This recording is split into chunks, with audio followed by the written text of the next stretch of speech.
Yang akan aku bahas kali ini cukup serius. Ini berkaitan dengan penegakan hukum di Indonesia. Tapi tentu saja ini adalah kelakuan oknum.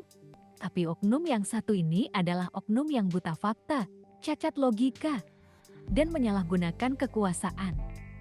Bahkan saking parahnya kelakuan oknum ini, anggota DPR sampai ngomong seperti ini. Hakim brengsek. Ya, Itu ya, iya, bekas Pak. ban ya, Bekas ban. astagfirullahaladzim. Ya Allah. Biadab banget ini. Itu bekas roda ban itu mobil. Iya, itu Pak, bekas baru. Iya, semua security dan saksi-saksi berkaitan dengan perkara ini sudah dihadirkan Bapak. Oke. Jelas bahwa hakim membrengsek. Suara yang kalian dengar tadi adalah suara dari Pak Sahroni. Beliau saat ini merupakan Wakil Ketua Komisi 3 DPR. Hakim brengsek yang dimaksud oleh beliau adalah hakim di kasus ini. Kasus yang sempat aku singgung beberapa hari lalu, tentu saja berkaitan dengan putusan hakim yang akhirnya membebaskan tersangka. Dan kali ini, aku akan bahas betapa absurdnya putusan hakim di kasus Ronald Tanur. Biar aku ingatkan kalian dengan kasus ini. Kasus ini adalah kasus penganiayaan yang dilakukan Ronald Tanur terhadap Dini. Dugaannya Ronald melakukan penganiayaan dengan cara memukul korban dengan botol minuman keras, menendang bahkan sampai melindas korban menggunakan mobil, dan aku punya satu footage yang aku pengen liatin ke kalian. Ironisnya, tersangka tidak menolong dan justru memvideokan dan menertawakan korban. Coba rekam sih.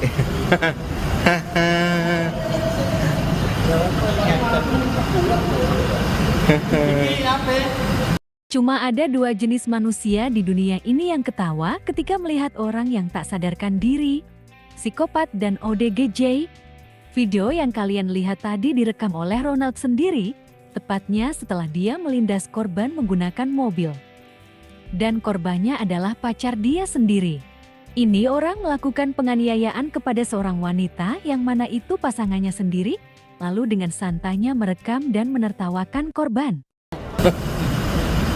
Coba rekam sih. Itu tadi bukanlah ketawa manusia, itu adalah ketawa seorang jelmaan iblis.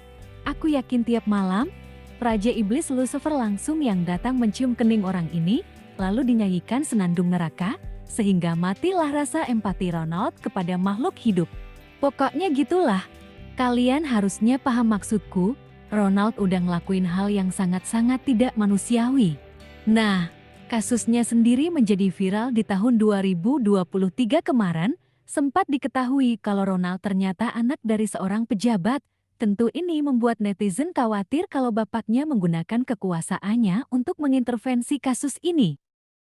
Kekhawatiran tersebut ternyata benar terjadi. Ronald dibebaskan dari kasus ini. Dia dinyatakan tidak bersalah. Sebelum kita lihat betapa absurdnya keputusan ini, mari kita tanyakan langsung kepada hakim yang memutuskan pembebasan Ronald Tanur. Mas Humas ya, silakan bicara. Kedatangan jenengan ke PT apa Pak? Dalam rangka apa Pak? Hah? Apa dipanggil PT atau terkait ini? Dalam rangka apa Pak? Ya, namanya silaturahmi aja. Oh silaturahmi ya Pak ya? Oh ini Karena WKPT itu teman saya satu angkatan. oh. Pak terkait putusan kemarin tuh gimana Tanya tuh? tuh Mas. Oke siap. Buktinya sudah ada dalam pertimbangan itu semua. Respon ini mirip respon orang yang punya utang tapi cuma bisa mengelak pas ditagih. Sepertinya oknum hakim ini ketakutan karena ditagih hutang kredibilitasnya. Dia adalah Rintua Damanik. Dan inilah 3 hakim yang menangani kasus Ronald Tanur. Dari kiri foto, Damanik, Heru Hanindyo, dan Mangapul. Merekalah yang disebut hakim brengsek oleh Pak Sahroni di depan tadi. Oke. Jelas bahwa hakim membrengsek. Sekarang mari kita lihat alasan putusan hakim memvonis bebas tersangka Ronald Tanur. Aku harap kalian ikutin video ini karena nanti aku juga mau ngeliatin track record Hakim Damanik. Alasan utama hakim membebaskan Ronald karena katanya korban meninggal disebabkan kebanyakan minuman alkohol. Hakim menggunakan bukti visum jenazah korban untuk membuktikan kalau korban meninggal karena alkohol. Mari kita lihat seberapa validnya alasan ini. Aku akan ngeliatin video bacaan hasil visum yang disinggung oleh hakim.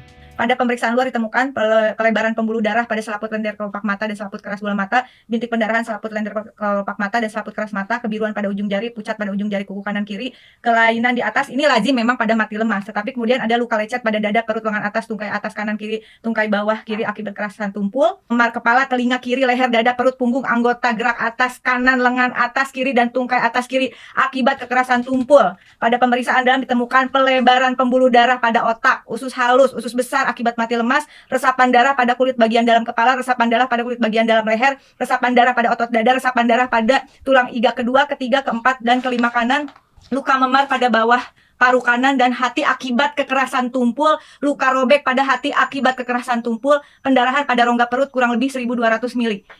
Pada pemeriksaan tambahan ditemukan ada alkohol memang pada lambung dan darah, pelebaran pembuluh darah pada otak besar, hati, ginjal kanan dan ginjal kiri, pendarahan pada tempat pertukaran udara paru kanan bawah dan paru kiri di atas. Sehingga sebab kematian karena luka robek majemuk pada organ hati akibat kekerasan tumpul sehingga terjadi pendarahan hebat. Berarti sudah jelas dong Iya, kalau tapi itu adalah bilang karena mabuk, karena alkohol. Kalian dengar sendiri ya, tentu saja. Sangat tidak mungkin kalau semua luka dan kerusakan tadi hanya berasal dari alkohol. Para hakim ini jelas mengabaikan fakta hasil visum mengenai luka akibat benda tumpul. Lalu mereka hanya mengambil bukti kerusakan hati serta ditemukannya alkohol, karena ini alasan yang bisa mereka manfaatkan. Saking banyaknya luka serta kerusakan yang dialami korban, cuplikan video ini harus aku naikin kecepatannya, biar gak terlalu panjang. Tapi hebatnya oknum hakim ini, mereka ngambil secuil fakta yang bisa mereka pelintir untuk membebaskan tersangka Ronald Tanung. Sedangkan fakta hasil visum lainnya dengan mudah mereka abaikan. Satu lagi alasan yang digunakan para hakim adalah tidak adanya saksi yang melihat kejadian penganiayaan. Untuk membantah ini, mari kita dengarkan pernyataan korban. Itu ya, bekas Pak. ban ya, Bekas ban. astagfirullahaladzim. Ya Allah, biadab banget ini.